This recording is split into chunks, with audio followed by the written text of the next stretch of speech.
The mountain man found her weeping over a mound of fresh-turned earth, her shoulders shaking so violently he thought she might break apart, and something in his chest cracked open at the sight of such raw grief laid bare beneath the Wyoming sky.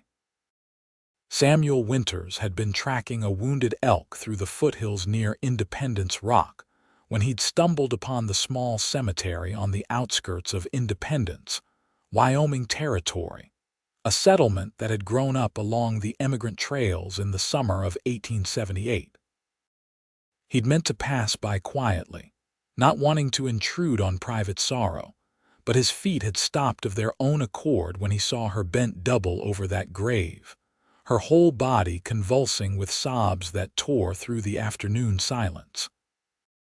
He stood there for a long moment, this man who had spent the better part of his 32 years alone in the mountains, uncomfortable with the raw display of emotion, yet unable to turn away. His rifle hung loose in one calloused hand, his long dark hair tied back with a strip of leather, his buckskin clothing dusty from weeks in the high country. He was a big man, broad-shouldered and thick with muscle from a life of hauling traps and hunting game, his face weathered and lined from sun and wind. The woman didn't notice him. She was lost in her grief, her hands pressed flat against the dark soil as if she could somehow reach through it to the person below. Her dress was simple calico, faded blue with small white flowers, and a black shawl had slipped from her shoulders to pool around her waist.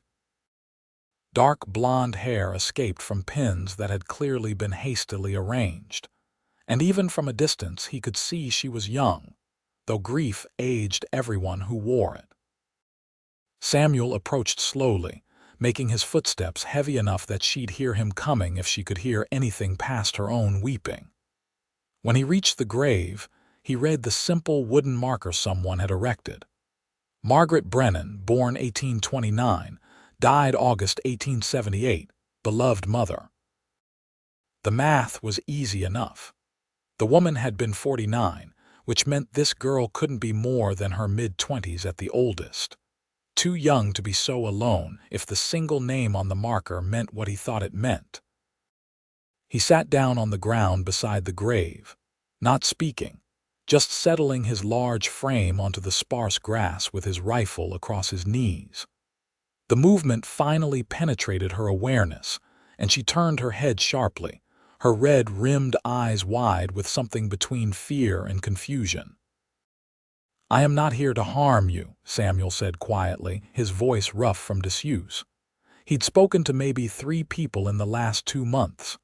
"I am just sitting." She stared at him, tears still streaming down her face, her chest still heaving with suppressed sobs. Her eyes were a remarkable gray-green, he noticed, the color of sage after rain. She opened her mouth as if to speak, but only another sob came out, and she pressed her hand over her lips as if ashamed. "No need to stop on my account," Samuel said, looking out toward the mountains in the distance rather than at her. "Sometimes grief needs to run its course like a spring flood. Fighting it just makes it worse." He didn't know why he said it, didn't know why he was sitting here in a cemetery with a strange woman instead of tracking his elk. But something about her sorrow had reached into the lonely places inside him and twisted, and he found he couldn't leave her here alone, collapsing in on herself with no one to witness her breaking. She wept for another long while, and he sat beside her in silence, watching the clouds move across the vast Wyoming sky. The afternoon was warm, the sun beating down with late summer intensity, but a breeze came down from the mountains carrying the promise of autumn. Grasshoppers sang in the dry grass, and somewhere a crow called out, harsh and lonely. Eventually, her sobs began to quiet, becoming softer hiccups and shuddering breaths. She sat back on her heels, wiping at her face with her hands, then with the edge of her shawl when her hands proved insufficient to the task. "She died 2 days ago," the woman said finally, her voice hoarse and broken. The fever took her so fast. She was well on Monday, complaining of a headache on Tuesday, and gone by Wednesday night. Samuel nodded slowly. He'd seen how quickly sickness could take someone, especially out here where doctors were scarce and remedies often ineffective. I am sorry for your loss. I buried her this morning, the woman continued, as if she hadn't heard him, or as if she needed to speak the words aloud to make them real. The preacher said some words. Mrs. Hutchins from the boarding house came. Mr. Chen from the dry goods store, that was all. We have not been in Independence long enough to know many people. We came here in April from Ohio. My father died 3 years ago, and Mother thought we should start fresh somewhere new. We were going to open a dress shop. She was so good with a needle. The finest seamstress in Columbus before we left. She was talking faster now, the words tumbling out as if a dam had broken. Samuel let her speak, understanding that she needed to pour out the story as much as she'd needed to pour out her tears. Now she is gone and I am alone, and I do not know what to do, the woman said, her voice rising toward panic. I do not know anyone here. I have $47 to my name and a room at Mrs. Hutchins's boarding house that costs $8 a month. I can sew, but I do not have enough money to rent a shop space or to buy the inventory Mother and I had planned. I do not know what I am supposed to do now. The last word came out as a wail, and fresh tears spilled down her cheeks.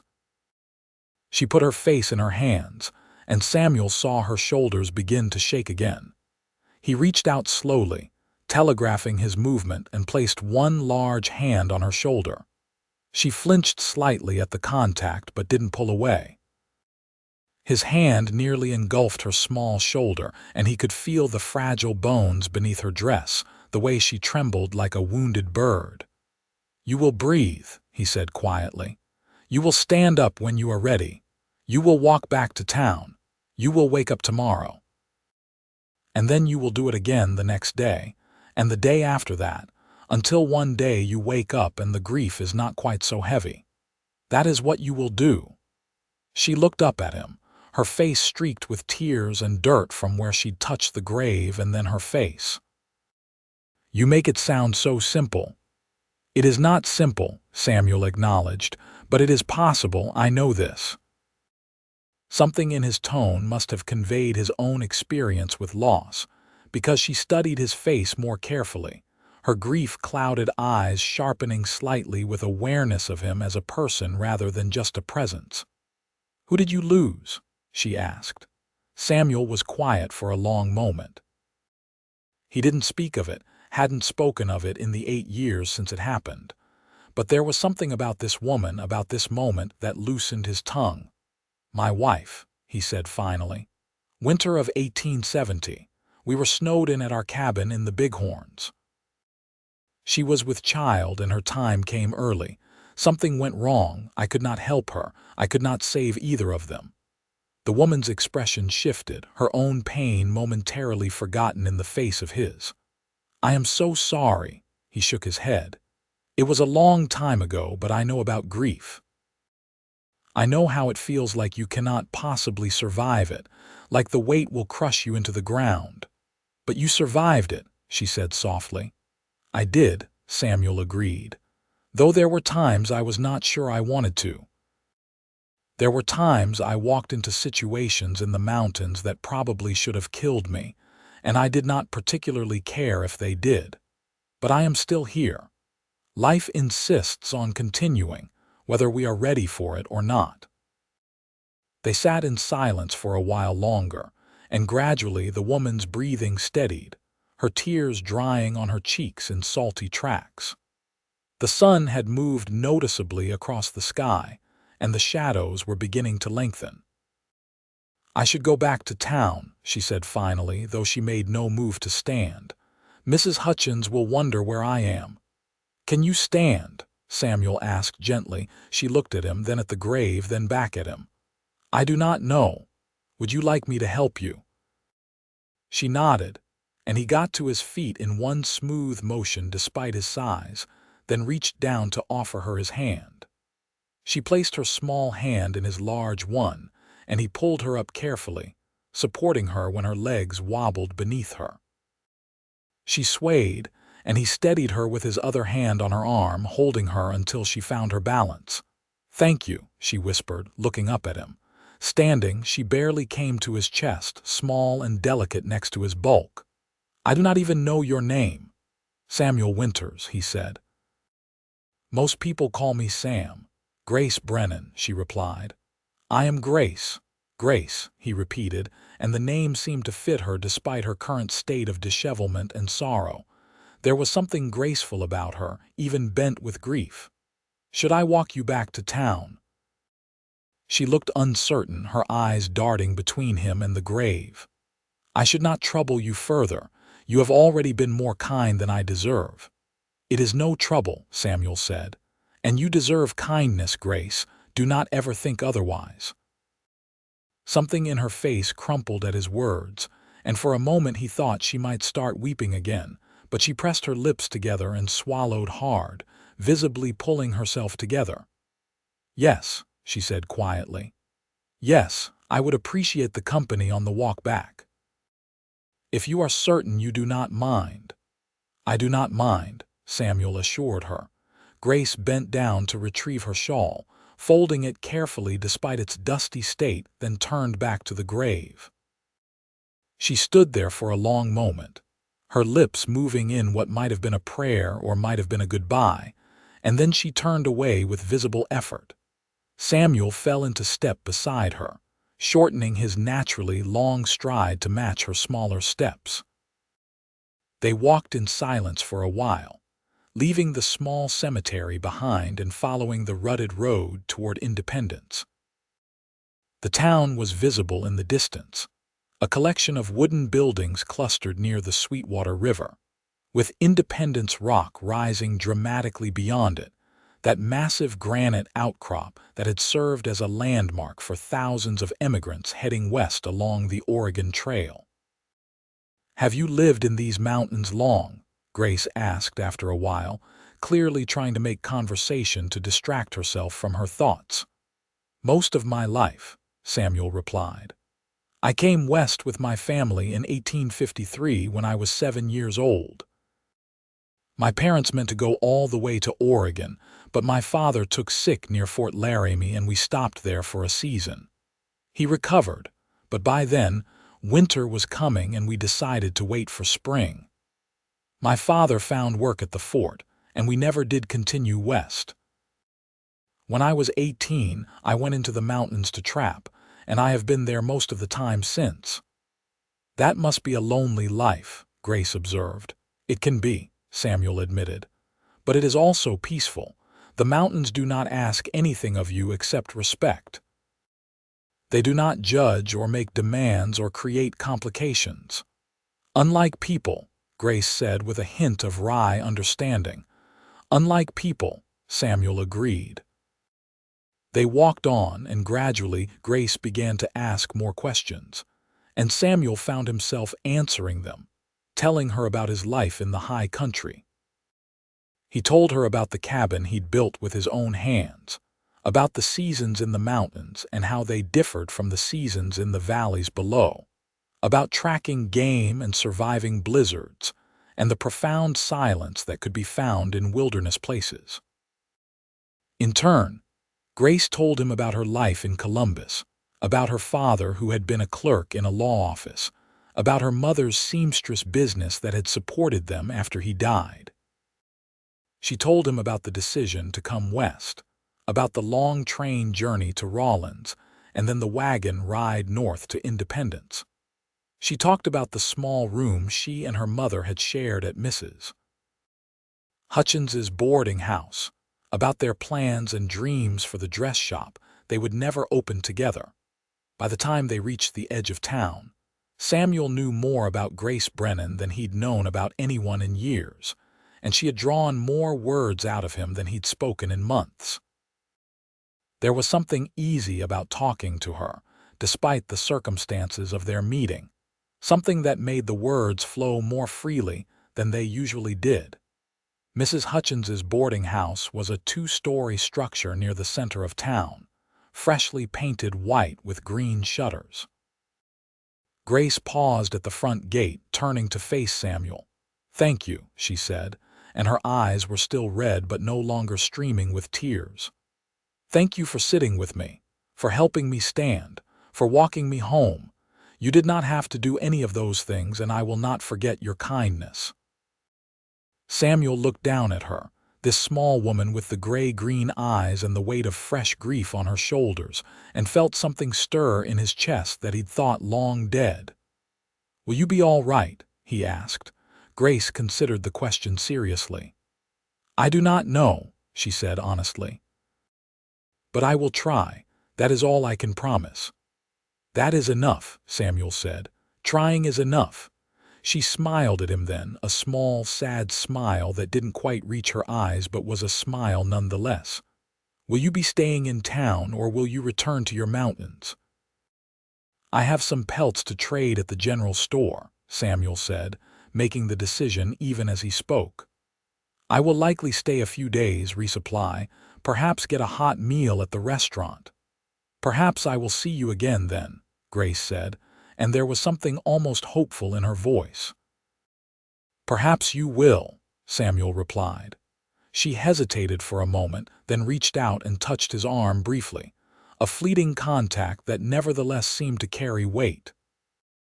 Then she turned and walked up the path to the boarding house, her spine straight despite the exhaustion that must have been weighing on her. Samuel stood at the gate and watched her go, making sure she made it safely inside before he turned away and headed toward the general store. The afternoon was waning toward evening, painting the sky in shades of orange and gold. And as he walked through the dusty streets of Independence, he found his thoughts returning again and again to the woman he'd found weeping at a graveside.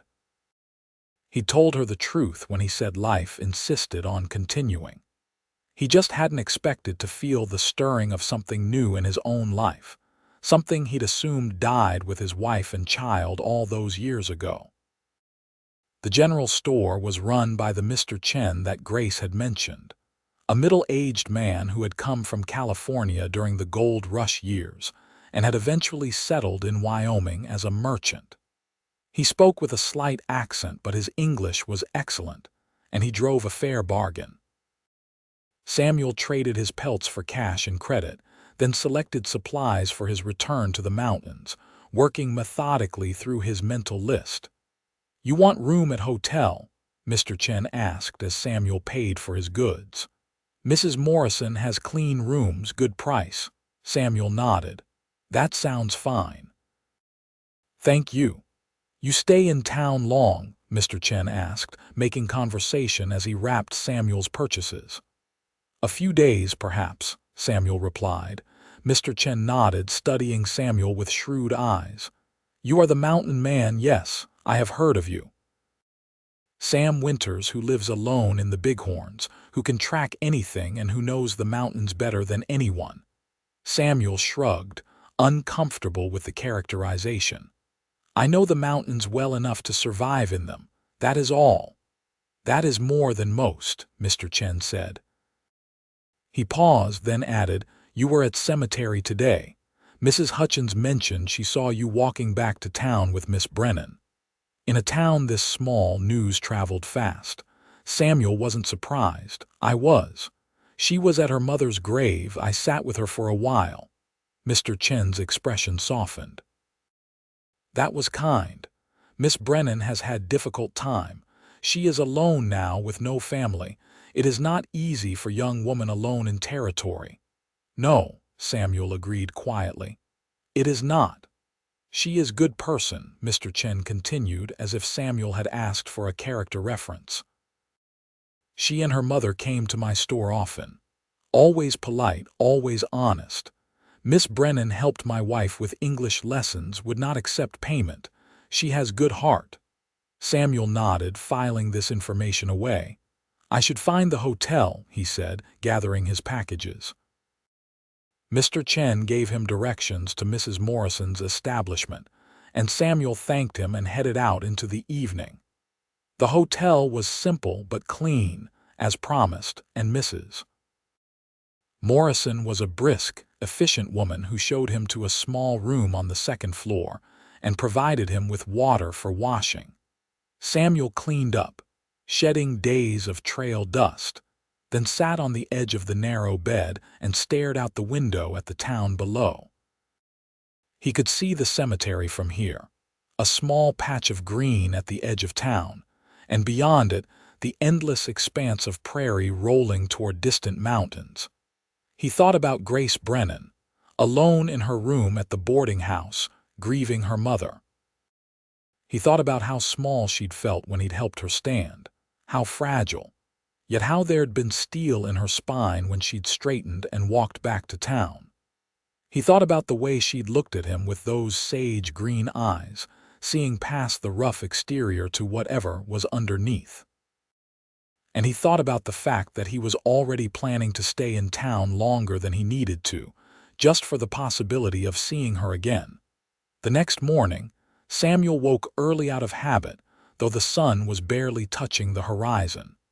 He dressed and went downstairs, where Mrs.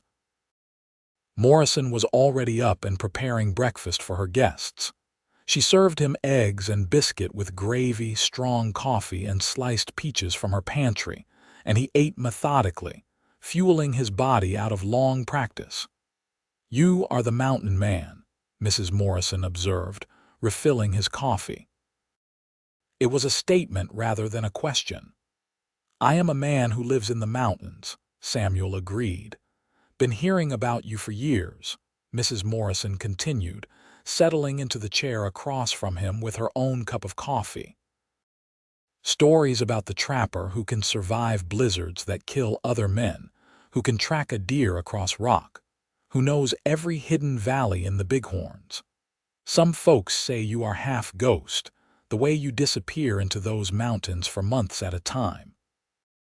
Samuel didn't know what to say to that, so he said nothing, just sipped his coffee and waited for her to get to whatever point she was making. "Also heard you sat with Miss Brennan at her mother's grave yesterday," Mrs. Morrison said, her tone gentler now. "That was decent of you. Girl has no one now, poor thing. Her mother was a fine woman. Shame about the fever." "It is a shame," Samuel agreed quietly. "She is trying to figure out what to do now," Mrs. Morrison said. "Mrs. Hutchins told me Grace is looking for work. She can sew beautifully, and she is educated, can read and write and do figures. But there are not many opportunities in independence for a young woman alone. Mrs. Hutchins needs help at the boarding house sometimes, and Miss Clara at the school might need an assistant come fall term, but neither pays much." Samuel listened, understanding that Mrs. Morrison was telling him this for a reason, though he wasn't entirely sure what she expected him to do with the information. "She could marry," Mrs. Morrison continued, eyeing Samuel thoughtfully. "There are plenty of men out here who would jump at the chance to wed a pretty, educated young woman like Grace Brennan. But she is not ready for that, I imagine. Still too raw from losing her mother. And besides, a woman should marry because she wants to, not because she has no other choice." "That seems wise," Samuel said carefully. Mrs. Morrison smiled at him. "You are a good listener, Mr. Winters. That is a rare quality in a man. Most men just wait for their turn to talk." Samuel felt his face heat slightly at the unexpected compliment. "I do not have much to say usually. Seems better to listen than to fill the air with empty words." "Like I said, a rare quality," Mrs. Morrison repeated. She stood, collecting his empty plate. "If you see Miss Brennan around town, you might check on her. I think your presence yesterday helped her more than you know. Sometimes what a person needs most is someone who will just sit with them in their pain without trying to fix it or rush them through it." Samuel nodded slowly, understanding now what Mrs. Morrison was doing. She was giving him permission, maybe even encouragement, to seek out Grace again. He wasn't sure if he appreciated the meddling or was grateful for it. After breakfast, he walked through town, ostensibly just looking around but truthfully hoping he might catch sight of Grace. Independence was not large, perhaps 300 permanent residents, though that number swelled in summer with emigrants passing through on the trails. There was a main street with the general store, a hotel, a restaurant, a saloon, a blacksmith, a livery stable, and a handful of other businesses. The church stood at one end of town, a simple white building with a small steeple, and the schoolhouse was nearby. He saw Grace coming out of the church, talking to an older woman he assumed was Miss Clara from the schoolhouse. Grace wore a different dress today, a simple gray that marked her as in mourning, and her hair was pulled back severely from her face.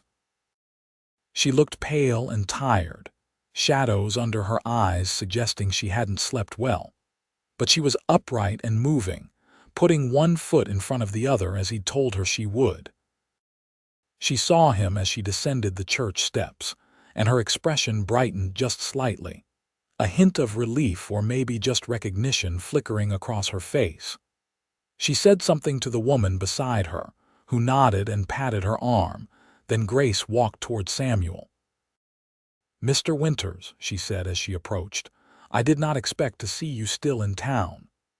"I am staying a few days to resupply," Samuel said, "and my name is Sam. Mr. Winters was my father."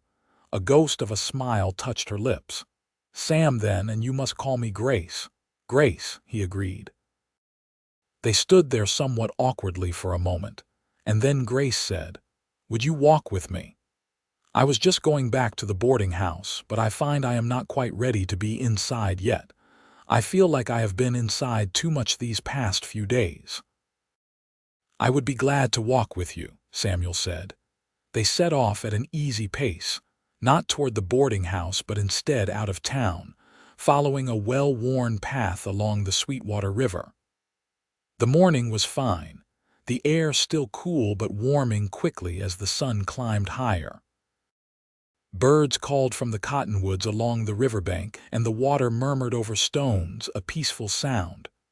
"How are you?" Samuel asked after a while. Grace was quiet for a moment, considering. "I am standing," she said finally. "I am walking, just as you said I would." "It does not feel like enough, but it is something." "It is something," Samuel agreed. "It is actually quite a lot." She glanced up at him. "You are very kind, Sam, kinder than I imagine many people see. I think perhaps they are intimidated by your size, by the fact that you live alone in the mountains and have become something of a legend in these parts." Samuel felt his ears heat. "I am no legend. I am just a man who prefers mountains to towns." "Perhaps," Grace said, "but Mrs. Morrison told me this morning that people say you once survived a blizzard that killed 3 other trappers, that you carried a wounded man 20 miles to Fort Laramie on your back, that you know the mountains so well you could find your way in the dark." "Stories grow in the telling," Samuel muttered, uncomfortable with the attention. "The blizzard story is true enough, though it had more to do with luck and stubbornness than any special skill. I did help an injured trapper get to the fort once, but it was more like 10 miles and he walked most of it himself, and anyone who spends enough time in a place learns their way around it." Grace smiled, a real smile this time that did reach her eyes, if only briefly. "You are modest too." "That is another rare quality." They walked in comfortable silence for a while, following the river away from town. Samuel found himself watching Grace from the corner of his eye, noting the way the morning light caught the golden tones in her hair, the delicate line of her profile, the graceful way she moved despite her grief. She was beautiful, he realized, though not in any showy way. Hers was a quiet beauty, the kind that grew on you the longer you looked. "Tell me about your cabin," Grace said eventually. "What is it like living up there alone? Samuel thought about it, trying to put into words what he rarely articulated even to himself. "It is simple," he said. "One room, a fireplace at one end, a bed and a table and not much else. But the view is something special. I built it on a ridge overlooking a valley, and on clear mornings you can see for miles. There is a stream nearby where I get water and the hunting is good. You not get lonely?" Grace asked. "Sometimes," Samuel admitted, "especially in winter when the snow is deep and I might not see another soul for months. But there is a difference between being alone and being lonely. Most of the time I prefer the solitude. People are complicated. Mountains are straightforward." "But you came and sat with me yesterday," Grace pointed out, "when you could have walked past and left me to my grief. That does not sound like someone who avoids people entirely." Samuel was quiet for a long moment. "No," he said finally. "I suppose it does not. I cannot explain why I stopped. I just saw you there, and something in me knew I could not walk away." Grace looked up at him, those sage green eyes searching his face. "I am glad you stopped," she said softly. "I do not know what I would have done if I had been alone for much longer. I felt like I was falling apart, like I might just dissolve into the ground with my mother. You anchored me somehow. Your presence, your words, they helped me hold together when I felt like I was breaking." Samuel felt something tighten in his chest at her words, at the raw honesty in her voice. "You are stronger than you think, Grace. You would have found your way through it eventually." "Perhaps," she said, "but I am grateful I did not have to do it alone." They had reached a spot where a large flat rock jutted out over the river, shaded by cottonwoods, and by unspoken agreement they stopped there, sitting on the rock with their feet dangling above the water. It was peaceful here, removed from town, and Samuel felt some of the tension he always carried when around too many people begin to ease. "What will you do?" Samuel asked. "Have you thought about it?" Grace sighed, picking up a small pebble and tossing it into the water below. "I have thought about little else. Miss Clara, the schoolteacher, said she might need an assistant starting in September when the fall term begins. It would not pay much, but it would be something. Mrs. Hutchins said I could help her at the boarding house, cleaning and cooking in exchange for my room and a small wage. Between the two, I might be able to manage. I could sew in my spare time, take in mending and alterations. It would not be the life my mother and I planned, but it would be a life." She sounded so resigned, so far from the dreams of a dress shop she'd told him about yesterday.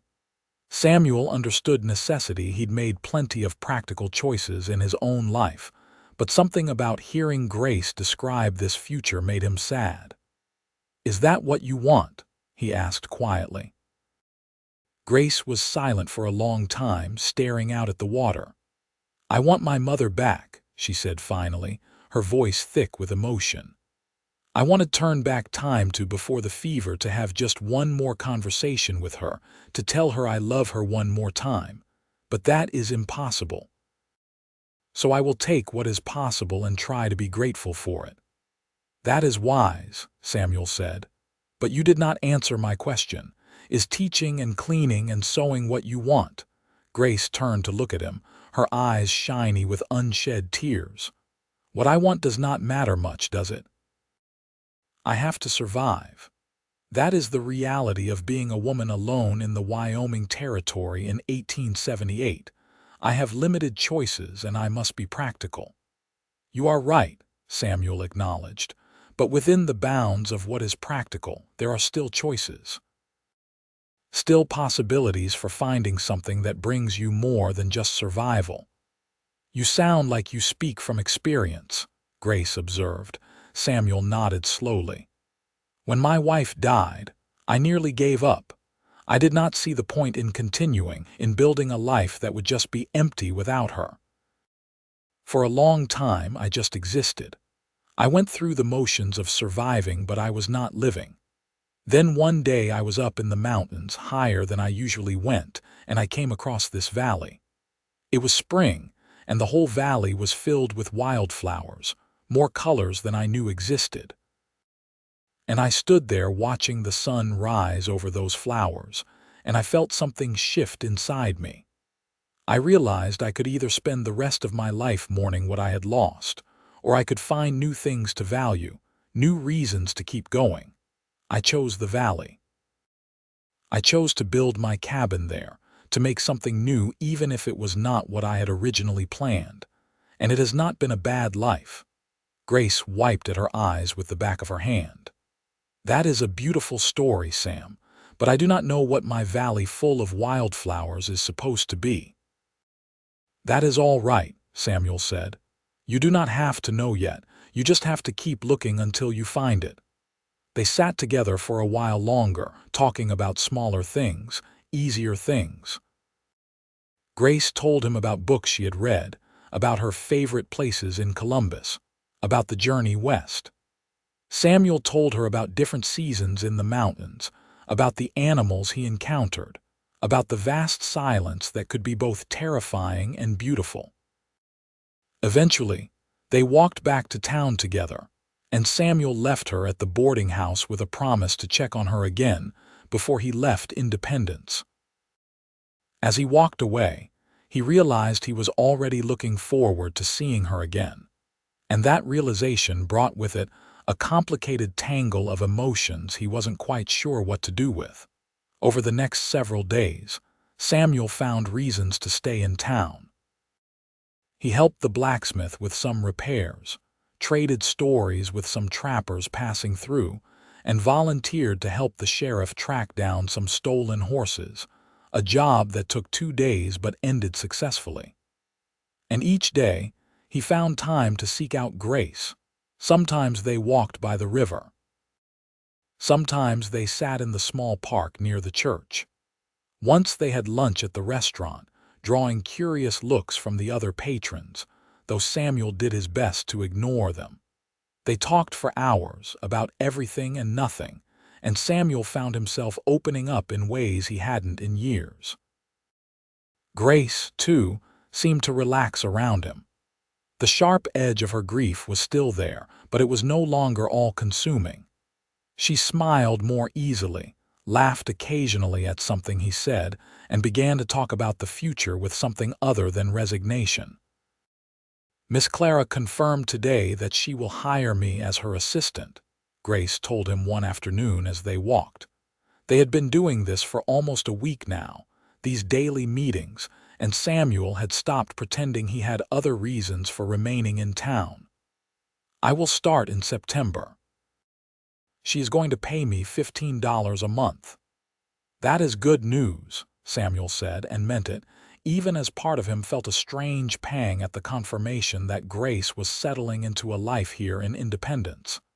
It is, Grace agreed. Combined with the work for Mrs. Hutchins and whatever sewing I can take in, I should be able to support myself. I will not be wealthy, but I will be independent. That matters. It does matter, Samuel said. Grace was quiet for a moment, then said, "When will you go back to your mountains, Sam?" He had been avoiding thinking about that question, but now it hung in the air between them. "Soon," he said. "I have been away longer than I planned. I need to check my trap lines, prepare for winter." "Of course," Grace said, and her voice was carefully neutral, but Samuel heard something underneath it, a note of disappointment or maybe sadness. They walked in silence for a while, and Samuel felt the weight of impending departure settling over him.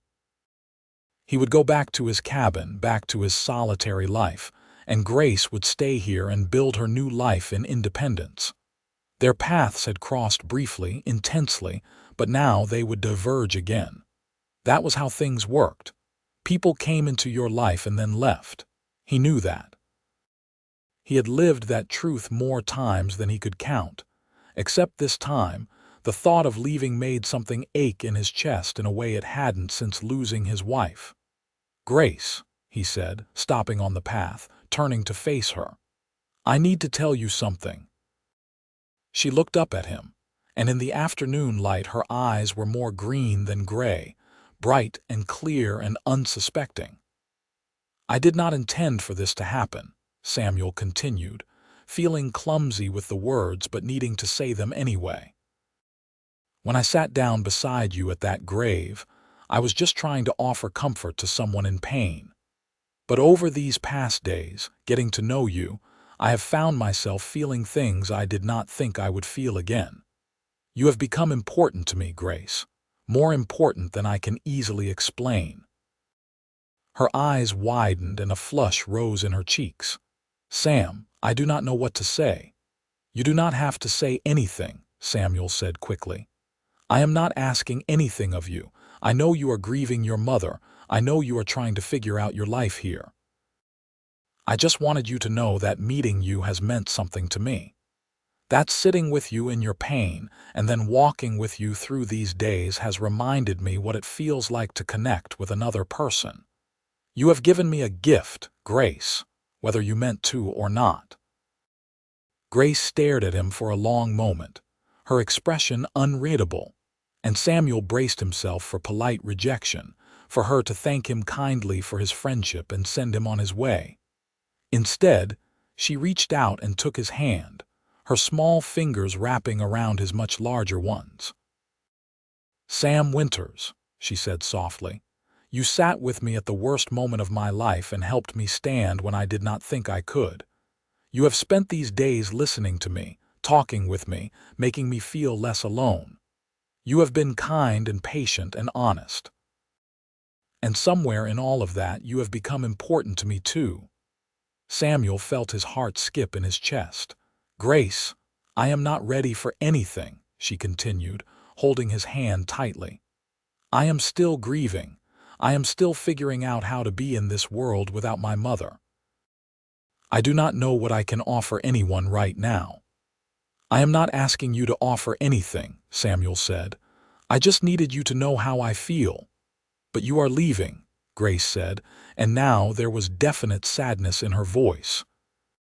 "You are going back to your mountains, and I am staying here, and we will not see each other again." Samuel thought about that, about going back to his cabin, about the long winter ahead with nothing but his own thoughts for company. He thought about the life he had built for himself after losing everything, a life that had been sufficient, even good in its own way. But now, standing here holding Grace's hand, he could feel the loneliness of that life in a way he'd been able to ignore before. "What if I came back?" The words were out before he'd fully thought them through, but once spoken, they felt right. "What if I settled my affairs in the mountains, prepared the cabin for winter, and then came back to Independence for a while? I could find work here, maybe help the sheriff or hire on at one of the ranches. I could stay through the winter, and we could continue getting to know each other. You would have time to grieve, to settle into your life here, and we would have time to see if what we are feeling now is real or just the intensity of the circumstances that brought us together." Grace's eyes had gone very wide. "You would do that. You would leave your mountains." "Not permanently," Samuel clarified. "The mountains will always be part of who I am, but maybe not permanently alone either. Maybe there is room in my life for both solitude and connection. Maybe there is room for you if you would want that." "Yes," Grace said immediately, then laughed a little at her own eagerness. "I mean, yes, I would want that. I would want to see where this goes, what we might be to each other. But Sam, I cannot ask you to change your whole life for me." "You are not asking," Samuel pointed out. "I am offering. There is a difference." They stood there in the middle of the path, holding hands and looking at each other, and Samuel felt something like hope unfurling in his chest, tentative but real. "So you will go back to your mountains, and then you will come back to Independence," Grace said, as if confirming the plan.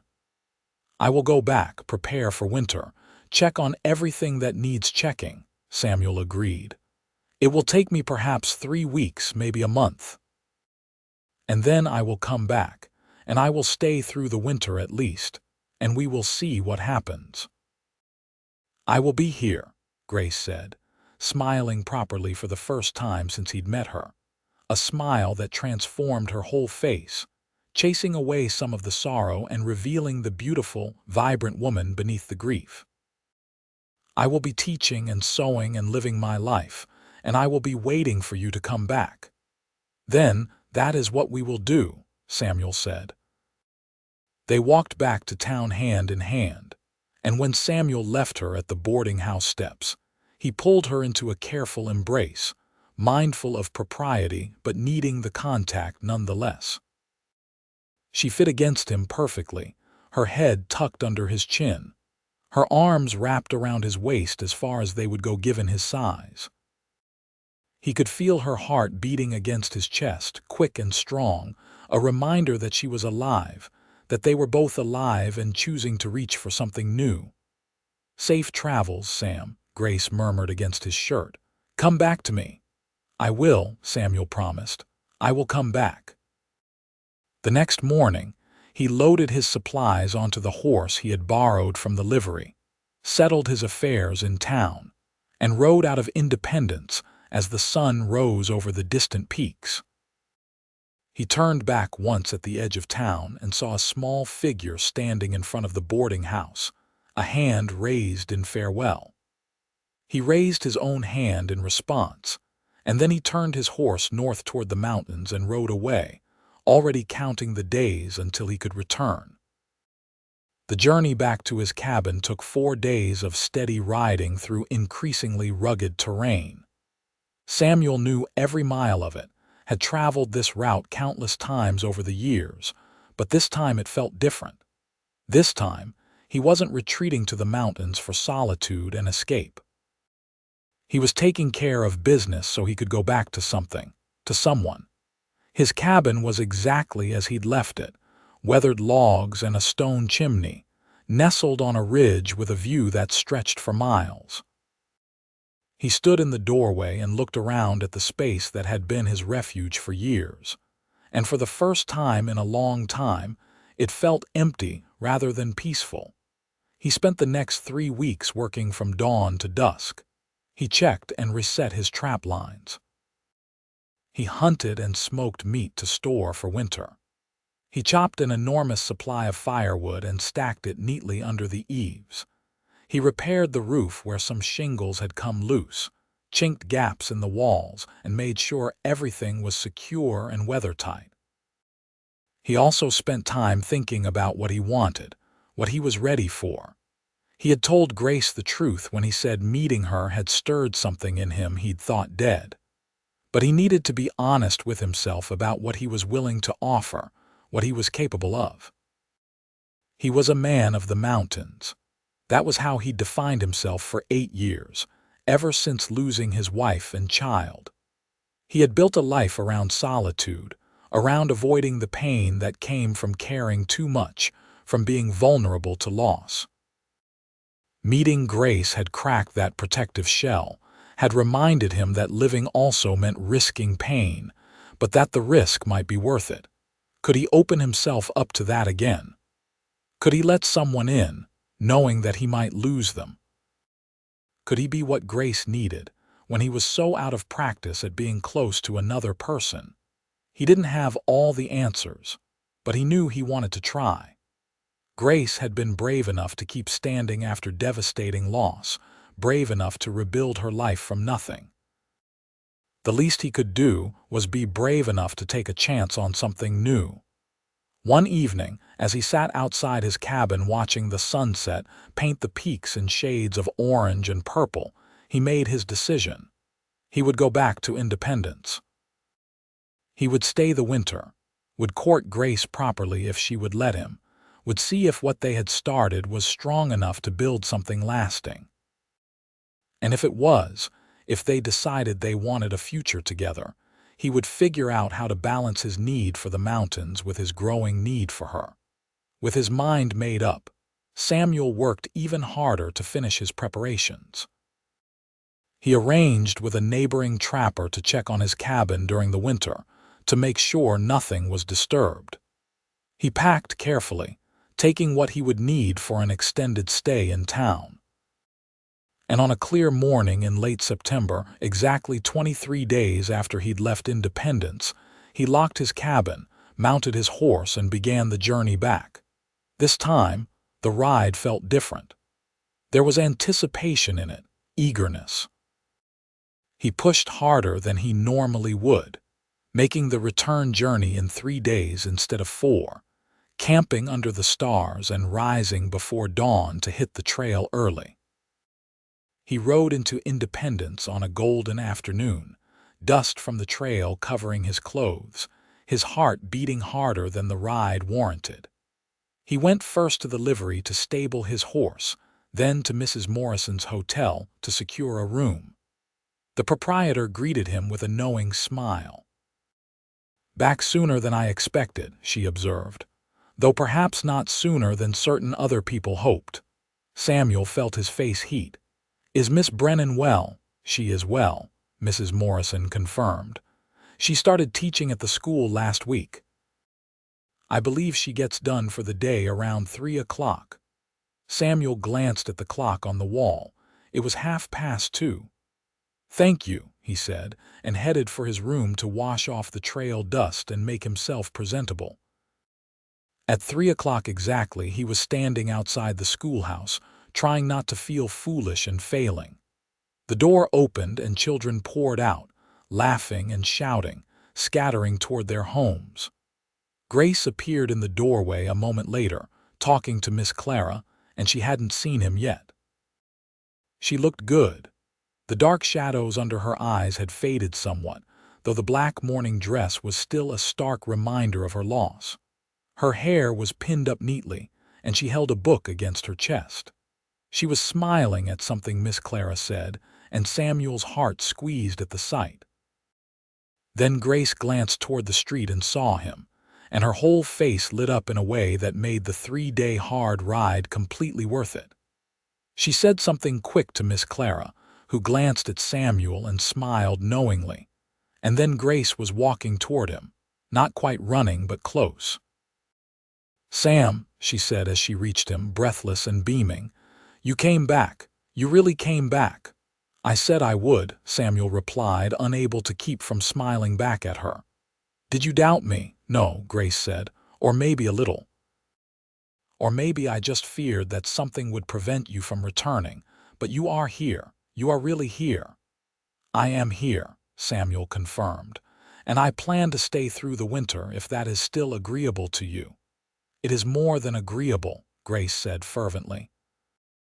"I have been counting the days.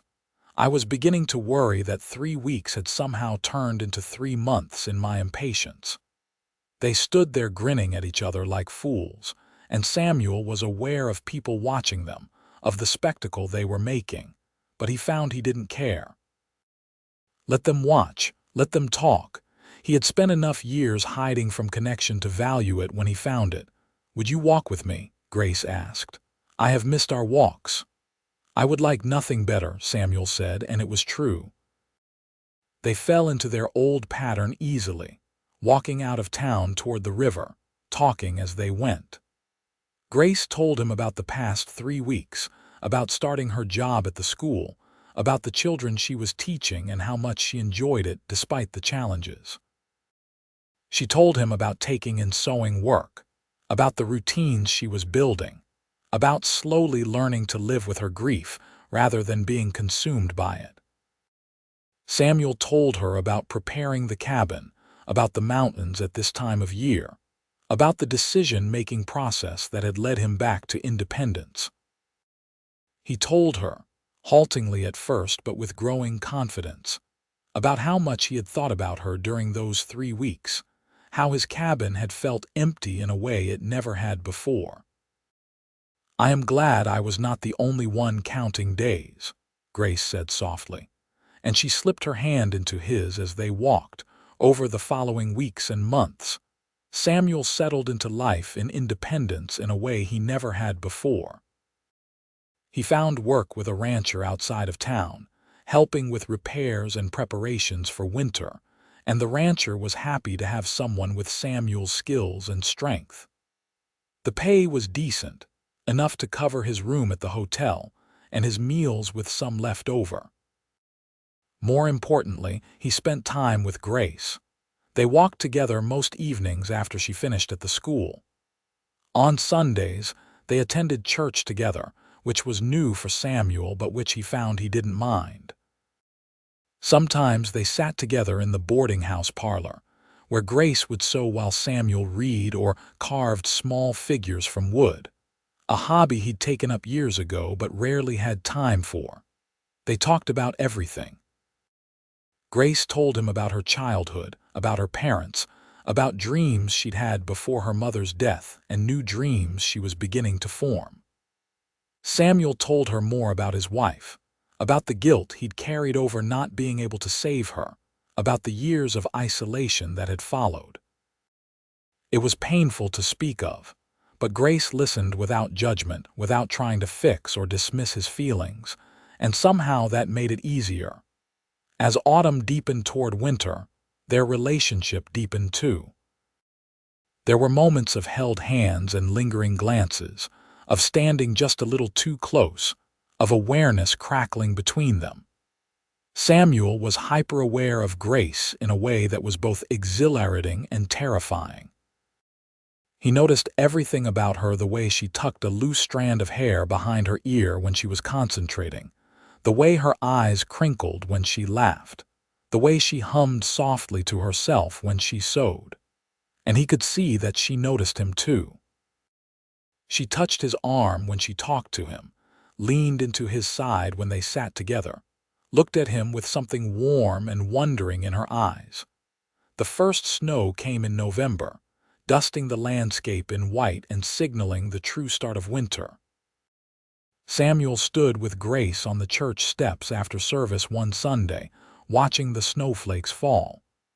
"It is beautiful," Grace said, tilting her face up to catch the flakes. "I do not think I will ever get used to how beautiful it is out here." "Wait until you see the mountains in winter," Samuel said. "The peaks covered in snow, the sun making them glow pink and gold at sunset. It is something special." "I would like to see that someday," Grace said, looking up at him. "I would like to see your cabin, your valley of wildflowers. I would like to understand that part of your life." "Someday," Samuel promised, "when the weather is better, I will take you up there in the spring if you want to go." "I want to go," Grace said. "I want to know all the parts of you, Sam, the mountain man and the man standing here in town. All of it." Samuel looked down at her, this woman who had come into his life by accident and appended everything he thought he knew about himself. Her cheeks were pink from the cold, snowflakes caught in her hair like tiny stars, and she was so beautiful it made his chest ache. "Grace," he said quietly, "I need to tell you something." She looked up at him, her expression open and trusting. "I am falling in love with you," Samuel said, the words coming out rough but honest. "I did not plan for it to happen, did not think I was capable of it anymore. But somewhere between sitting with you at that grave and now, you have worked your way into my heart. I love you, Grace Brennan. I love your strength and your kindness and your courage. I love the way you laugh and the way you think, and the way you make me want to be a better man. I love you, and I needed you to know it." Grace's eyes filled with tears, but they were not tears of sorrow. "Oh, Sam," she whispered, "I love you too. I have been trying not to admit it to myself, telling myself it was too soon after losing my mother, too soon to feel so strongly about someone. But it is true. I love you. I love your gentleness despite your strength, your patience, your honesty. I love how safe I feel with you, how seen. I love that you sat with me in my darkest moment and have stayed with me as I find my way back to the light. I love you." Samuel pulled her close, right there on the church steps with half the town likely watching, and kissed her for the first time. Her lips were cold from the winter air but soft, and she made a small sound of surprise and pleasure that shot straight through him. He kept it chaste, mindful of where they were, but it was enough. It was everything. When they pulled apart, both breathing a little harder, Grace laughed softly. "I have been wondering what that would be like." "And?" Samuel asked, one corner of his mouth quirking up. "Better than I imagined," Grace said, her eyes sparkling. "Much better." They spent the rest of the winter together, and Samuel felt himself coming back to life in ways he'd thought impossible. Loving Grace, being loved by her, filled empty places inside him he hadn't even known were there. She was sunshine and warmth and hope, and being with her reminded him what it meant to be fully alive. In January, on a particularly cold evening when they were sitting together in the boarding house parlor, Samuel asked Grace to marry him. He didn't have a ring, didn't have a fancy speech prepared. He just looked at this woman who had become his whole world and said, "Grace, will you marry me? Will you be my wife?" She didn't hesitate. "Yes," she said, launching herself into his arms with such force that he had to catch her to keep them both from toppling off the sofa. "Yes, yes, 1,000 times yes." They were married in February in the small white church where they'd first kissed. Miss Clara and Mrs. Morrison stood up with Grace, while the sheriff and Mr. Chen stood with Samuel. It was a simple ceremony, but it was perfect. Grace wore a dress she'd sewn herself, pale gray with dark blue trim, and Samuel wore new trousers and a shirt he'd bought specially for the occasion. When he slipped the simple gold band onto her finger and the preacher pronounced them husband and wife, Samuel felt a rightness settle over him that he'd thought he'd never feel again. They spent their wedding night at the hotel, Mrs. Morrison having cheerfully evicted Samuel from his room earlier and redecorated it for the occasion. She'd put fresh flowers on the dresser despite the season, and clean linens on the bed, and when Samuel carried Grace over the threshold, she laughed with pure joy. What followed was tender and sweet and passionate. Two people who had found each other against all odds, who had chosen to be brave enough to risk their hearts again. Samuel was careful with Grace, conscious of her inexperience, and she responded to him with a trust and openness that humbled him. They learned each other slowly, carefully, and when they finally came together it felt like coming home. Afterward, they lay tangled together in the narrow bed, Grace's head on Samuel's chest, his arms wrapped securely around her. "I did not think I could be this happy," Grace whispered into the darkness. "After my mother died, I thought maybe I had used up my allotment of happiness. But this, Sam, this feels like the beginning of something wonderful." "It is the beginning," Samuel agreed, pressing a kiss to the top of her head. "The beginning of our life together." "I want to see your cabin," Grace said sleepily. "In the spring, like you promised, I want to see the valley with the wildflowers." "Then that is what we will do," Samuel promised. In the spring, they stayed in Independence through the end of winter, living in Grace's room at the boarding house since Samuel's hotel room was too small for two. Grace continued teaching, and Samuel continued working at the ranch. They talked about the future, about what their life together would look like. "I do not want to give up teaching," Grace said one evening. "I've come to love it, the children and the work of it. Is that acceptable to you?" "Of course it is acceptable," Samuel said. "Why would it not be?" "Some men would expect their wives to stay home," Grace pointed out. "I am not some men," Samuel said. "I married you because I love who you are, Grace. I do not want to change you or limit you. If teaching makes you happy, then you should teach." She kissed him for that, long and sweet, and Samuel thought not for the first time how lucky he was to have found her. When spring came, painting the landscape in shades of green and gold, Samuel kept his promise. They made the journey to his cabin together, Grace riding beside him on a gentle mare borrowed from the rancher. The trip took longer with Grace along, but Samuel didn't mind. He showed her his favorite spots along the way, taught her how to read trail signs and identify animal tracks, and watched as she fell in love with the mountains the way he had long ago. The cabin, when they reached it, was still standing strong, and Grace walked around it with delight, exclaiming over the view and the clever design and the way Samuel had built everything himself. "It is wonderful," she said, standing in the doorway looking out over the valley below. "I can see why you love it here." "Come on," Samuel said, taking her hand. "There is something I want to show you." He led her along a narrow trail that climbed higher up the ridge, winding through pines and aspens until they emerged into a high meadow. And there, just as he'd promised, the ground was carpeted in wildflowers, purple and yellow and white and pink, swaying in the mountain breeze under a sky so blue it hurt to look at. Grace gasped, her hands flying to her mouth. "Sam, it is beautiful. It is the most beautiful thing I have ever seen." "This is where I decided to keep living," Samuel told her, pulling her close against his side. "After my wife died, I came here and saw this, and I knew I wanted to build something new. I built the cabin because of this place, and now I get to share it with you." Grace turned in his arms, reaching up to cup his face in her hands. "Thank you," she whispered. "Thank you for not giving up 8 years ago. Thank you for sitting with me at my mother's grave. Thank you for choosing to love me." "Thank you for letting me," Samuel said, and kissed her there in the meadow full of wildflowers, with the mountains rising around them and the whole summer stretching ahead. They spent 2 weeks at the cabin, just the two of them and the mountains. Samuel taught Grace how to fish in the stream, how to track deer, how to read the weather. Grace cooked in the simple fireplace, sewed curtains for the windows, and filled the cabin with her presence.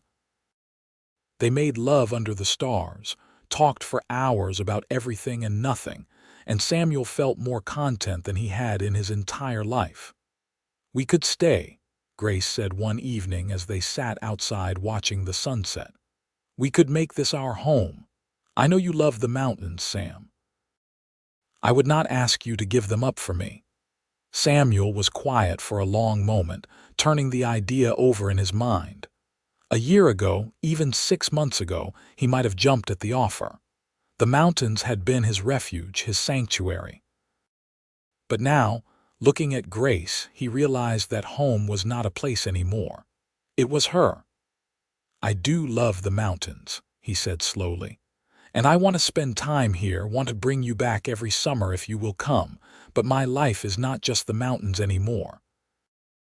It is also you, and you have a life in independence. You have teaching friends, a place you have built for yourself. I would not ask you to give that up any more than you would ask me to give up the mountains. So we will find a balance. We will spend summers here, winters in town.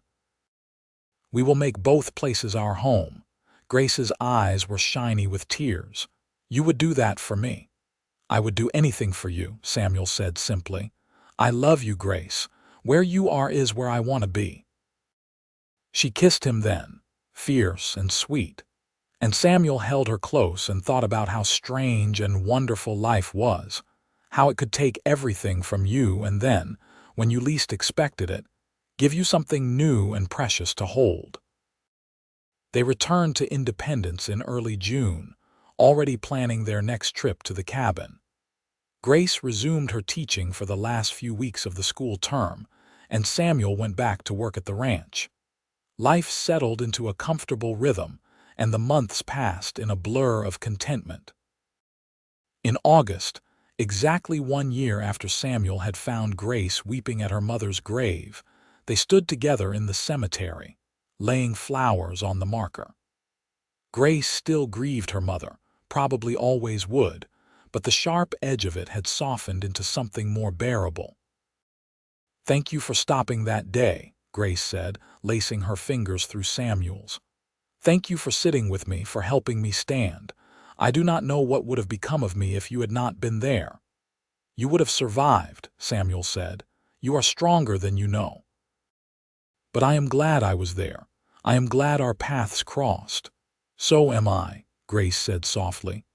"More glad than I can ever express." They stood in silence for a moment, paying their respects, and then they walked back to town hand in hand, ready to face whatever came next together. The years that followed were good ones. Grace taught at the school, eventually becoming head teacher when Miss Clara retired. Samuel worked at the ranch in winter and spent summers at the cabin, with Grace joining him whenever she could. They built a life together that honored both of their needs, that made space for solitude and connection, for mountains and town, for the past and the future. In the spring of 1880, Grace told Samuel she was pregnant. He felt the old fear rise up in him, memories of the last time he'd waited for a child to be born. But Grace held his hands and looked into his eyes and said, "I am not her, Sam. This is not then. We will face this together, and whatever happens, we will face it together." And they did. When their son was born in October, healthy and squalling, Samuel held the tiny bundle in his large, calloused hands and wept with relief and joy. They named him Thomas, after Samuel's father, and he had Grace's gray-green eyes and Samuel's dark hair. 2 years later, a daughter joined them, Ruth, with blonde hair and her father's build even as a baby. And 3 years after that, another son, Michael, who was small and quick and always getting into mischief. Samuel built them a house on the edge of Independence, large enough for their growing family, with a view of the mountains he loved. Grace continued teaching until Ruth was born, then focused on raising their children and taking in sewing work that she could do at home. Every summer, the whole family made the trip to the cabin in the mountains, and the children learned to love the wilderness the way their father did. Life was not always easy. There were hard winters and sick children and financial struggles. There were disagreements and difficult days and moments when Samuel still felt the old grief and fear rising up. But through it all, Grace was there, steady and strong, and Samuel learned that love was not about never being afraid, but about facing your fears with someone by your side. On their 10th wedding anniversary, Samuel and Grace stood together in the meadow of wildflowers, watching their children play. Thomas was 9 now, responsible and serious. Ruth was 7, full of questions and opinions. Michael was 4, fearless and wild. "Can you believe it has been 10 years?" Grace asked, leaning against Samuel's side. "Some days it feels like 10 years, Samuel said, wrapping his arm around her waist. "Other days it feels like only yesterday I found you weeping at a grave." "The worst day of my life led me to the best thing in my life," Grace mused. "If my mother had not died, I would never have been at that cemetery. You would not have stopped. We would never have met." "I like to think we would have found each other somehow," Samuel said. "Some things are meant to be." "Do you believe that?" Grace asked, tilting her face up to look at him. Samuel thought about it, about all the choices and chances that had led them to this moment. "I do not know if I believe in fate," he said slowly, "but I believe in choice. I believe that I chose to stop that day, chose to sit with you, chose to come back to Independence. And I believe you chose to let me in, chose to love me despite your grief, chose to build this life with me. Maybe that is better than fate. Maybe that is more powerful." "I choose you," Grace said, standing on tiptoe to kiss him. "Every day I choose you." "And I choose you," Samuel replied. "Every day, for the rest of my life." Their children ran up to them then, demanding attention, and the moment of quiet reflection was over. But as they walked back toward the cabin, Thomas on Samuel's shoulders and Ruth holding Grace's hand while Michael ran ahead, Samuel felt a contentment so deep it seemed to fill every corner of his being. He had lost so much in his life. He knew what it was to grieve, to feel like the world had ended. But he also knew now what it was to be given a second chance, to find love and purpose when you thought both were impossible. Grace had been right all those years ago. The worst day of her life had led her to something beautiful. And Samuel's choice to stop at a cemetery, to sit with a grieving woman, to let himself care again, had led him back to life. Years continued to pass. The children grew. Thomas became a rancher, staying in Wyoming and marrying a girl from town. Ruth became a teacher like her mother, moving to Cheyenne but visiting often. Michael, true to his restless nature, became a scout for the army, though he always came home eventually. Samuel and Grace grew older together. His hair went gray, then white. Her face gained lines, but her eyes remained the same gray-green that had captivated him from the beginning. His hands became gnarled with age and hard work, but they still fit perfectly with hers. They made the journey to the cabin every summer for as long as they were able, sometimes with children and eventually grandchildren in tow, sometimes just the two of them. The meadow of wildflowers bloomed every year, a riot of color against the backdrop of eternal mountains. On their 40th wedding anniversary, in 1919, they sat together on the porch of their house in Independence, holding hands and watching the sunset paint the sky in shades of orange and purple. Samuel was 73 now, Grace 65, and while they had both slowed down, they were still healthy and active. 40 years, Grace said wonderingly. Sometimes I can hardly believe it. Best 40 years of my life, Samuel said, squeezing her hand. Even better than your years alone in the mountains, Grace teased. Especially better than those years, Samuel said seriously. I thought I was content then. I thought solitude was enough, but I did not know what I was missing until I found you. We found each other, Grace corrected gently. You found me at my lowest point, and I found you emerging from years of isolation. We saved each other, Sam. We did, Samuel agreed. We absolutely did. They sat in comfortable silence, the kind that only came from decades of knowing each other, of learning every detail and accepting every flaw. As the light faded and the first stars appeared, Samuel thought about the journey that had brought them here. It had started with grief, with him finding her weeping over fresh-turned earth, with him making the simple choice to sit down beside her instead of walking on. That one choice had changed everything, had set them both on a path neither could have predicted. He thought about all the moments that had followed, the walks by the river, the slow building of trust, the decision to stay in town, the courtship and wedding, the children and grandchildren, the summers in the mountains, the winters in town.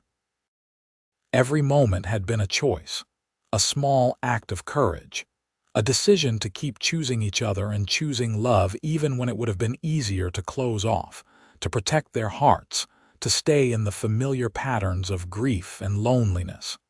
But they had chosen differently. They had chosen each other, and that had made all the difference.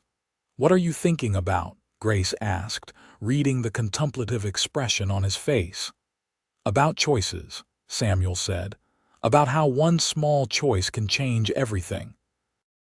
About how glad I am that I chose to stop that day at the cemetery.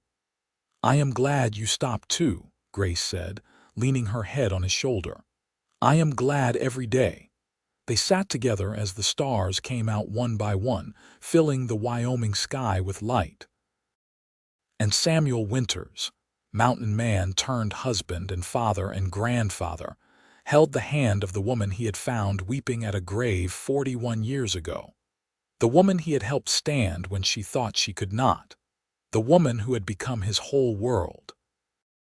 He had kept his promise to her that first day, telling her she would breathe and stand and walk and wake up each day until the grief became bearable. But what he had not known then was that she would do the same for him, would help him breathe and stand and walk back into life, would help him wake up each day remembering why it was worth being alive. They had saved each other. They had built a life together. They had chosen love over fear, connection over isolation, hope over despair.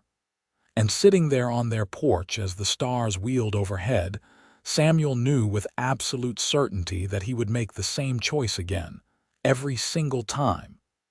He would always stop at that cemetery.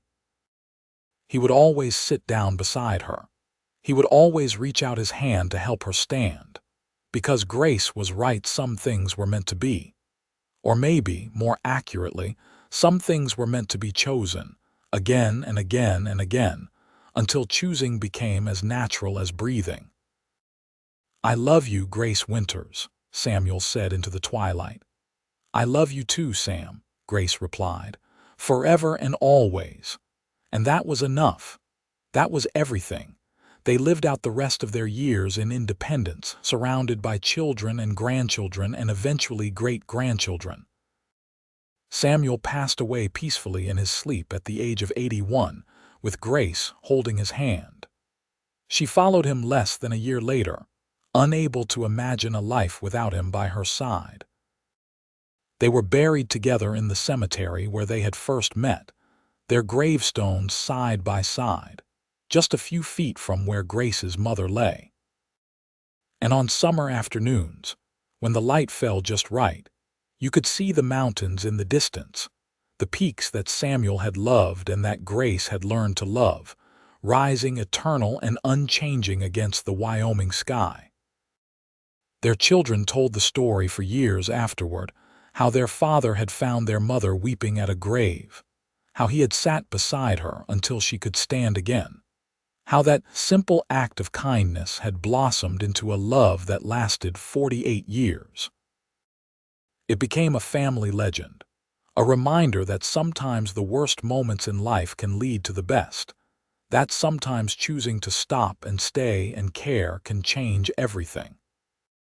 And in the mountains, in a meadow full of wildflowers that bloomed every spring, the cabin Samuel had built still stood, maintained by his children and grandchildren, a testament to the life he had chosen when he chose to love again.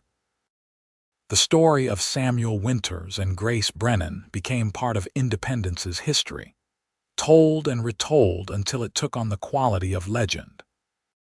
But to those who knew them, who had seen them walking hand in hand through town for decades, who had witnessed the quiet devotion and deep respect they had for each other, it was simply a love story.